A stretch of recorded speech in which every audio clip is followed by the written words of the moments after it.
Hello, I'm Matt Meldrum, And I'm Thom Bowers. and we are Sons of Nothing, and we are here to continue our conversation about the 20th anniversary of our album One Left Turn. Yes. And before we go on with whatever song we are talking about next, I wanted to do a go back and talk about the introduction to the album. We kind Yes. of did not hit that when we talked about Do Me. The introduction, I think it was my harebrained idea. And if I recall correctly, I kind of had to fight for it. And going back, I'm thinking maybe it wasn't worth fighting for. But I thought we might as well talk about it anyway. Yeah, especially because there's a twist in this story. It There, develops a bit. there's an Easter egg, yes. Right. So the introduction, it was the engineer in me trying to lower expectations for the album by starting it off with a very kind of mono, noisy nastiness that went into the widespread stereo of Doomy. And because we're self-produced, I don't have the best of hardware to do that type of widespread stereo. So the idea of the intro was try to lower the expectations and then say, hey, this sounds pretty good. So I don't know if it ever met that expectation, but that was the purpose of the introduction. In my mind's eye, it worked. You have the ramp up of this sort of collage of little bits from all the other songs, and then a very prominent little whispery part, which until years later I didn't know what it actually said. When the downbeat of Doomy hits, it really, at least in my mind's eye, it burst into Technicolor. It was really cool. So Well, if you I had to think fight anybody on this idea, I don't think it was me. I don't think it was you. I think I do think I had to fight somebody. Which side of the screen am I pointing toward? Yeah, the correct one. Yeah, you got it. Okay.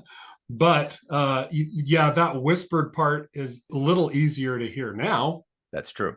And the reasoning for that, well, that whispering part, man, I don't know how many takes I tried to take because that was my oldest child, who at the time was a rugrat. And he used to say that phrase, I think, and I wanted to capture it. And of course, it's like the Heisenberg principle where you're like, okay, now I'm going to capture it. And you can't get him to say it the way he always says it. Yeah. But I was trying to get him to say, shh, you got to be quiet. And, it just turned into some garbage. Blah, blah, blah. Yeah. It was unintelligible. Which just only just added to the mystery of it all. It made it all very enticing. But when we went and did the 2013, right, for the 10th anniversary, we remastered the record and put it up on Bandcamp, where it's been ever since. You got your son to do it again, and this time it came out as actual words. Shh, we gotta be quiet. I did convince him to do it however many years later that was, which made it much more intelligible, but I thought was the fun little Easter egg in the same kind of vein as what you did with the debut redo, the cover art for the Right. debut redo. Showing the passage of time is funner to do with our kids than with ourselves. That's definitely true. We're doing this on Zoom, and we should probably, I'm sure there are filters we could have over our faces right now that would probably improve the viewing experience for anyone looking at this right now. But we didn't have time, so you're stuck with us as we are. Our kids have played prominent background roles in a lot of these songs. My daughter is on Visiting Mussolini on the Clarity album. Your son, who did the intro for One Left Turn, is also essentially the lead vocalist on Quo Vadis on our Green and Gray album. Yep. It's been a fun ongoing thing to include them in our art projects. True, very true. And I don't think I could get him to retake that intro now. If I did get him to do it, he would probably say, just shut up, which would give the same principle. Yeah. Do you think that came from, having a dad who was a musician and constantly just making noise? That was a thing Yes. he said often at the time? Yes.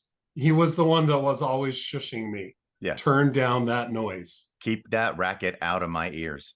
Yeah. Well, one of the things we talked about last time was about how every song on this record has its own zip code. It very is much its own thing, and it's an oddly met collection of songs. And that's not any more true than I think with this next one. We're going to talk about Stolen now. Why won't somebody tell me why is time the enemy? I could lay down my life somehow, that's not enough from me. So this is another one that was written by Tim Hollinger, and this was the only song on the record that was written from the ground up for the record. It was very of the moment. It was lyrically, it was based on the search for Elizabeth Smart during that whole kidnapping episode, which was ongoing at the time. This was before she was found. And well, I mean, and it took years to find her. This was right after the abduction happened that he started writing this and got very involved in the search efforts. Yeah, he was personally involved in that, and it changed him. He really became much more involved in that sort of public service even after this case was concluded, and it changed his relationship with art. I remember, the two of us really bonding over that summer, the sober summer, as Tim referred to it, because I was going through some stuff of my own, and we'd always got along pretty well, but that was the year we really became good friends. Was through all of that, and we also forged some pretty cool art through all of that. What I remember about recording this song was that I was the bad guy on this song, where I kept us behind schedule. I cost us a few extra bucks because I just couldn't nail that intro bass line. Tim had written this bass line that had to be played with a pick. It was all 16th notes. It was really fast, and it had this tricky little turnaround riff on it. And it had to be done with a pick, and it had to be done naked. I didn't have the drums behind me. I didn't have anything. It was just me and a click. And I thought I was ready. We'd played this song out before we got in the studio to do it, and I'd practiced and practiced, and I thought I was ready. And on the day, I just got red light fever so bad, and I held us up, and I felt terrible about it. But eventually we got a take that everyone considered good enough, and then we got on with it. So, and I remember being the new guy in that scenario, and also, from where I was coming into the band, Tim recommended me into the band. But prior to that, the two bands that I was in with Tim, I was playing the bass. So I'm like, yeah. Do you maybe just want me to slip in there and cover that for you? No. Yeah. You're fine. Yeah, no, if my this was one scenario where my ego definitely would not have allowed me to either. You or Tim could have knocked that out a lot faster than I did. But it was important for me, for my own pride, to conquer it, or I felt I would always regret it. So but that's a not so great memory. But also one of my best memories of making this record is also from Stolen, where we took your Trekker guitar, the poor abused Trekker guitar, and we abused it some more by sticking it in the middle of the studio, and then we were just like throwing stuff at it. Like, yeah, we were trying any way we could to get it to make some random noise.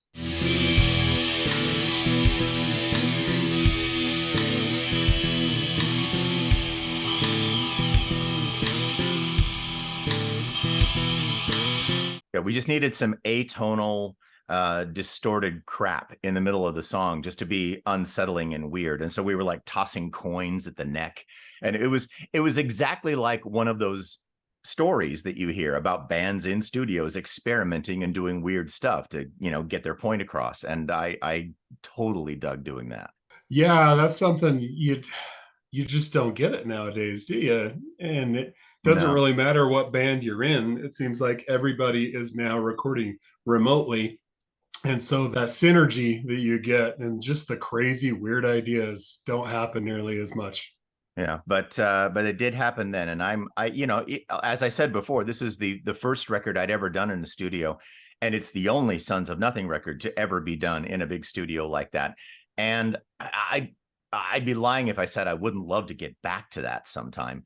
But the world is what it is now. So, we gotta keep going. But Stolen, without a doubt, has its own character to it and sticks out more than any of the other songs on the record. It's heavy and it's dark and creepy and cinematic and theatrical and has so much going on in it. It's funny. I knew someone who knew an A&R guy who got a copy of the record and loved Stolen and said, if you guys can put out 9 more songs like that, I can get you a contract. And I thought, well, that's impossible. I don't even think, even if we just installed Tim as the grand immovable musical dictator of the band and said, go forth, I don't think he'd have been happy with that either. I think this was very much a one-off. Well, the funny thing now that I'm thinking about it is it almost lends itself more to the musical stylings of Sky is Out of Order, which was the band that Tim and I were in prior to Sons of Nothing. And that band just kind of fizzled out. Tim was the principal songwriter. We would meet and work on songs at his house. And in fact, the song Shapes from Almost Paradigm, we attributed the writing of that to Tim. That really was a Sky is Out of Order song. And if you listen to that and you listen to Stolen, I think you can kind of see the embryo of what music that band was trying to do. So it's almost a little bit of, hey, what could have happened in that previous life, but never did. Yeah. And we got Julie Holt, who had been singing backup with us for a little while at that point, to come in and do the soliloquy that Tim wrote for the middle. And we recorded all of the sound effects, all homemade, no ripping off sound effects records from the library for us. It was all that was a lot of fun too. Yeah. I remember going out and recording. I'll have to dig up the picture. I know there's a picture of us doing Foley with my old Chevy S10, getting it to start, which was amazing that it would even start. But doing those sound effects, going to the highway patrol and getting sound effects from dispatch, there was a lot of creativity going on in that one.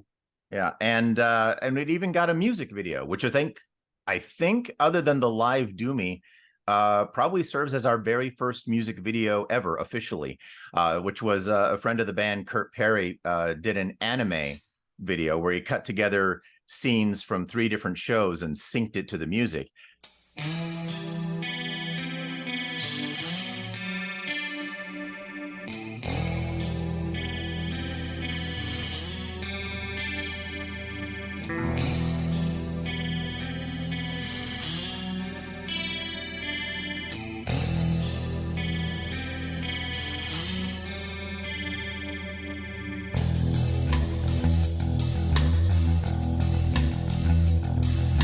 And it was really cool, and everyone loved it except Tim, and understandably so, because he felt it sort of diluted the song's message. He was very much exercising some demons on this song and was kind of in an activist mode about it. And I think he would have preferred if we'd done an America's Most Wanted sort of very literal interpretation of the song. As the songwriter, I do sympathize with that, but I got to admit, what they did with it just turned out really cool. So maybe we'll include a couple of clips of that as we're doing that, because we still have that somewhere. One of the biggest tricks of Stolen is to try and figure out, where do you put it in the album? It almost is of a piece where you got to put it just completely on its own as a single, or the start or the end. We decided not to do that. We decided to be bold and actually try and stick something after it. And that leads us to what might be called the palate cleanser of Stolen, Misery. All I ever do is use and lose who you basically lose. That's an apt description, I think, and it's even a harsher transition from Esperanto going into Stolen. You do get the sense that you're sort of descending into this dark cavern, and it feels like it's a transition, but it's a transition that sort of makes emotional sense. Whereas you get to the end of Stolen and you've been through this grueling 8-minute tour de force, and then suddenly that big strummy guitar comes up and it's like, just kidding, everyone. It's all going to be okay. Which is not really true because Misery's not a happy song by any means, but it is very bouncy and up and major key. And so at the time, it was the last track on the record. And we felt it was a really nice way to just sort of leave things on a jammy rock band note and not be a little too brutal about what we're doing. Have we followed that trend? I'm trying to think of, no, I'm just looking at what we've done after that. Let's see, doesn't Mussolini end Clarity? Mussolini ends Clarity, and Mussolini's pretty moody and not very doesn't resolve things terribly well. And then Broken Ceiling on Green and Gray, I was definitely going for a cathartic, optimistic song there. And then on Almost Paradigm, once again, Evolution, which is again very sort of a very sort of emotional and moody and contemplative. So we yo-yo back and forth on this stuff, it seems. Yeah, I guess we don't have a pattern. We don't like repeating ourselves, at least not 2 in a row. So we'll see what happens on the next one. But Misery was a song that Tim had laying around when we got together to talk about what we were going to put on the record. We all went through each other's grab bags and that sort of thing. And Tim had a verse and a chorus, and I was absolutely in love with it and kept pushing him to finish writing it. And he just never really felt motivated to do it. And I said, well, it'll be really great on the record, but it's not going to work the way it is. We got to finish it. And he's like, I don't know. You like it so much, you finish it. So I did. And we put the full arrangement together and put it on the record. So that one is credited to both Tim and me, but it's not like we sat in a room and came up with it. It was very much a game of telephone to get that all put together. And my overriding memory of recording this one, well, I have 2. One is when we did the lead vocals, because Tim sang the words that he wrote and I sang the words that I wrote. And we did our vocals and we did the session, and you were running the session because at that point we sort of had to acknowledge that you were actually producing the record and not just consulting, not just assisting. So you were running the session, and at the end of it, you said, Tim, you're hired. Tom, you're fired. And that stuck with me forever. I'm like, oh man, I got a lot of work to do. I really, I really want to impress this guy in particular. And B, I don't want to be the weak link. I don't want to be the weak link. I mean, I thrive on being the weak link, but this is starting to get on me now. So eventually we did re-record, I think, at least my vocals later on. And I felt better about the finished product, although I was still doing that weird 90s grungy voice. But the other slightly contrived, but it serves its purpose. The other overriding memory I have of that is you doing the slide solo, which was a thing I didn't even know you could do until you whipped it out in the studio, and being like super impressed with it.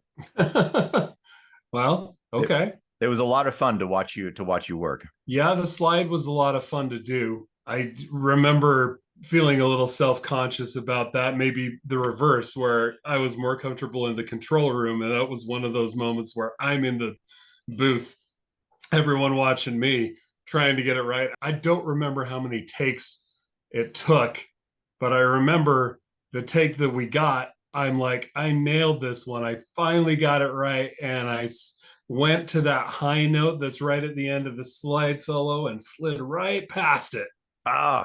And so we ended up taking it anyway and cheating and fixing that last note in post-production.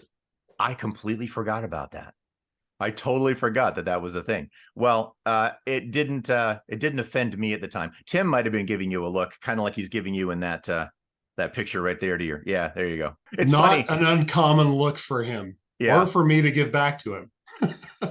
It's hard to discern because, Tim also just kind of had a very intense look on stage when all the time. He'd be very concentrated on what he was doing, and he wasn't necessarily glaring at anyone in particular. That was just the way his features came together when he was in the zone too. So to be fair, I would give my share of glares back to him in the Floyd show. I remember particularly there were certain days where he would not remember what the first guitar note to Shine On was. and I'm holding down the keyboards, and he's looking at me. What's the first note? That I may have given him a glare at that point in time. Well, at least he thought to ask. Yeah. But dude, it's the tonic. It's the key we're in. It's right there. But I have a sense that I may have got that look a couple of times through the glass while I was doing the stolen thing too. I just, fortunately was keeping my head down and not noticing. So we talked before about how this album kind of introduced the harmonies aspect to Sons of Nothing, and this one has a lot of harmonies going on, including the inclusion of Julie Holt, who did the soliloquy to Stolen, but she also contributed a lot on the vocals to this song. That's true, and then especially in the outro choruses, where she gets to do a call and response with everyone else's harmonies and gets to really get a little spotlight moment there. It was great to have her on the record. She was also on the original debut record, but this felt much more like she was part of the ensemble. And I think, if I'm remembering correctly, it's just the 5 of us, right? You, me, Darren, Tim, and Julie.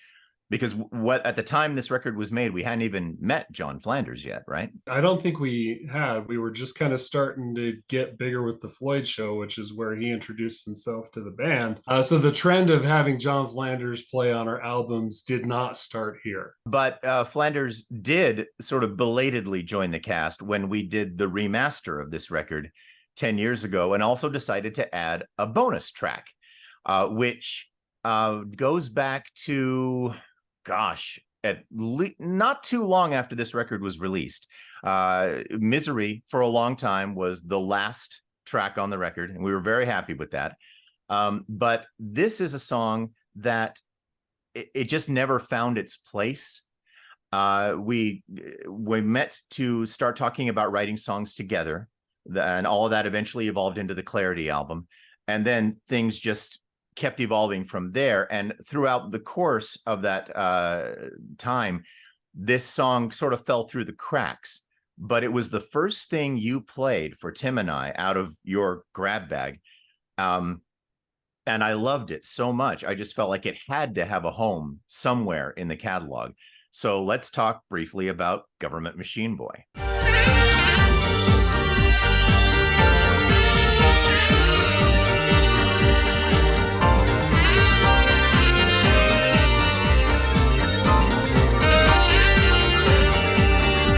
I don't think this song ever meant to have a home. You were its advocate to get it anywhere. Yes. I was just messing around with keyboards, and I think for me, it was just about the excitement of finally writing music again, which I had not been doing heavily. I'd been doing it in Skies Out of Order with Tim, but as a supporting role, and actually trying to get my head back in the game yielded that as just a fun way to play with the keyboards. You played that song basically like as a keyboard / recording demo for us, because when we went to make the Clarity record, we decided it was going to be a DIY thing, a home studio thing. And you're like, well, here's a sample of what I can do. And I just fell in love with it. It's this very techno art prog, very Alan Parsons inspired kind of thing. In fact, I believe the original title was Techno Babble, correct? I think it was, yes. And it went through many permutations too. What you played us was like a sampler of all these different ideas that you could throw together into a track. At one point, it was the intro to our shows. It was the walk-on music that we did, and it would play right up until the drum kit came in. All of the atmospheric intro stuff. And then when the drum kit kicked in, the band kicked in, and we played along for a minute and then segued into the first song. And that was a really fun thing to do too. But when it came time to finally produce the thing and put it out there for real, we decided it was also time to bring John Flanders in. And so there's flute and saxophone all over it. And you added a bunch of new samples. There's a bridge, which it didn't used to have. It's a real song now. There's guitar, which it didn't used to have. Yeah. It just seemed really appropriate for this island of misfit toys that One Left Turn is, for this song to be included there. And also, it sort of nudges the runtime just over the edge, so we can call it an album now instead of an EP. So win, win, win. The two things I remember about Government Machine Boy, the first thing that springs to my mind is when we started using it as intro music to our shows. I remember sitting in the back of a club, I think it was in Colorado, and watching two girls sitting and dancing to this techno beat. And I'm like, how cool is it that I've got these two girls dancing to something that I actually made? That was back in my single days. I apologize to my wife. The second thing I remember is the whole thing was based on my Roland Juno 6 keyboard, which is an early digital keyboard, a non-MIDI keyboard.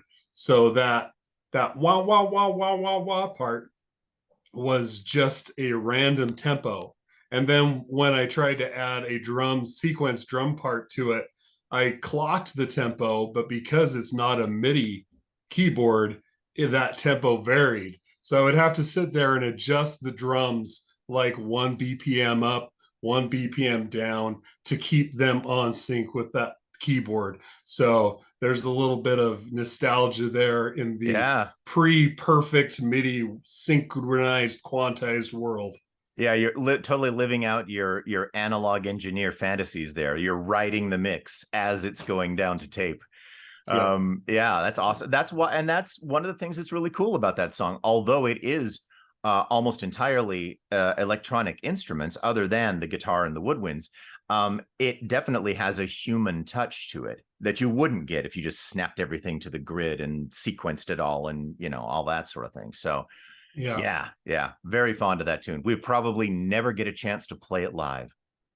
I don't know that we could. I don't think we'd even want to try. But that's one of the things that, we talked about this when we did Debut Redo, and going back to those songs and revisiting them and reconstructing them. And we had a couple of conversations about, boy, man, if we had a gig that we could go play right now, I'd love to bring this song. I'd love to revive that song.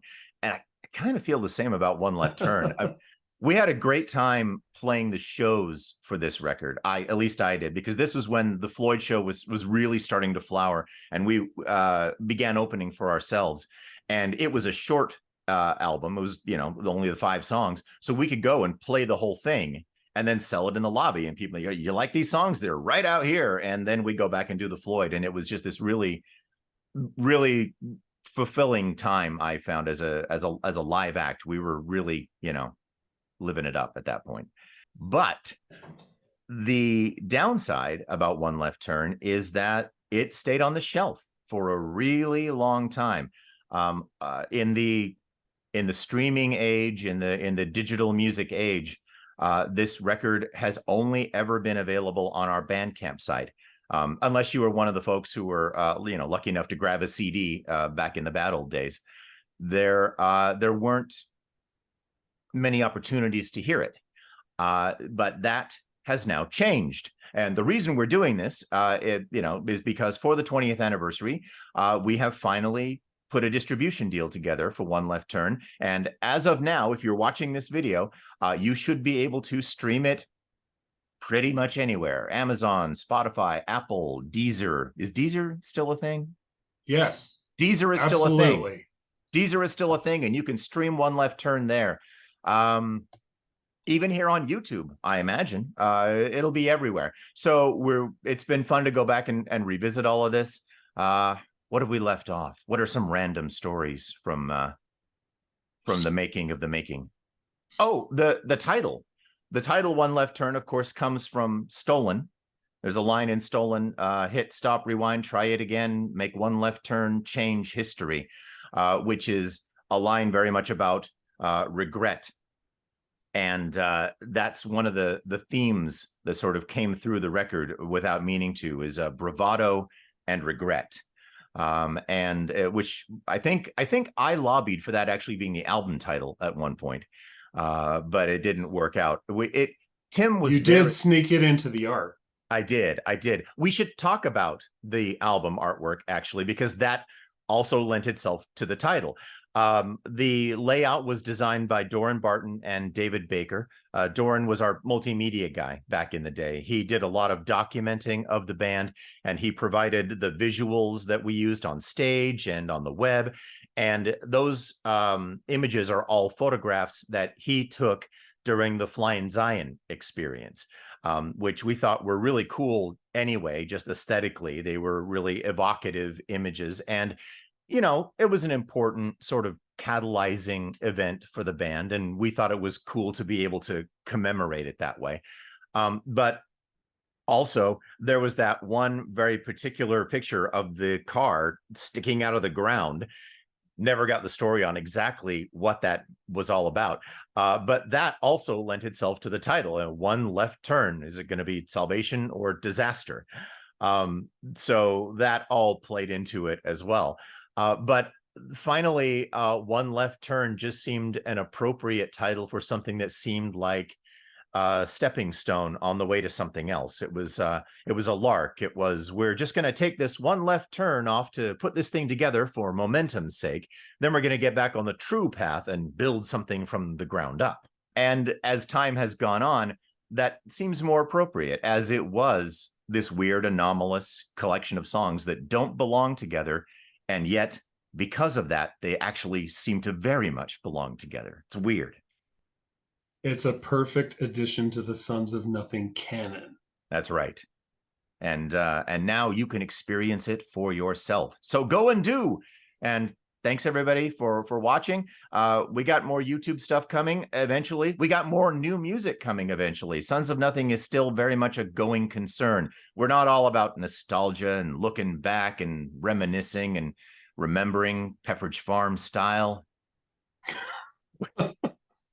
Pepperidge Farm style? I'm thinking more Hallmark style, but okay. Yeah, maybe. Well, you're more Pepperidge Farm and I'm more Hallmark. And in the middle, the truth lies. Okay. Well, we have fancy plans and pants to match, and we'll see you soon. Thanks for watching. Bye. Jimmy has fancy plans. That's right. Feel my skills, donkey, donkey, donkey, donkey, donkey. We should try translating some of our lyrics to Japanese and then back. And back again for inspiration. Why not? Yeah, I don't. Not very. Oh, I hate these words. Stupid words. Words. I remember words. We're gonna have so many awesome outtakes this time.